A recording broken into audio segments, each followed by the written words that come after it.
অনিশ্চিত ভবিষ্যৎ নিয়ে দিন কাটাচ্ছেন 40তম বিসিএস এর 25 এএসপি। প্রশিক্ষণকালে তাদের পাসিং আউট না দিয়ে উল্টো 25 জনকে শোকজ দেওয়ার কারণে এই অনিশ্চয়তা তৈরি হয়েছে তাদের। প্যারেডে দৌড় না দিয়ে এলোমেলোভাবে হাঁটার অভিযোগে গত 15 ডিসেম্বর ওই শোকজ দেয় প্রশাসন। এতে 3 দিনের মধ্যে জবাব দিতে বলা হলেও ডেডলাইন শেষ হওয়ার আগেই ওই নোটিশের জবাব আদায় বাধ্য করে প্রশাসন। এদিকে শোকজ নোটিশে বলা হয়, প্রশিক্ষণ চলাকালে 26 নভেম্বর বিকেলে দৌড় না দিয়ে এলোমেলোভাবে হেঁটে চলা শুরু করেন। তাদের কারণে অন্যরা সঠিকভাবে দৌড়াতে পারছিলেন না।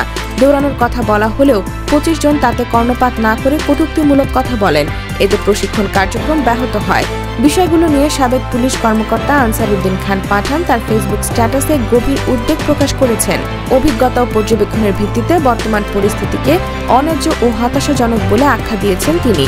এছাড়া 5 আগস্ট পথ পরিবর্তনের পর তাদের পাসিং আউট ইভেন্ট স্থগিত করা হয়। সেই থেকে তারা একাডেমিতে অনিশ্চিত ভবিষ্যৎ নিয়ে ডরমিটরিতে দিন কাটাচ্ছেন।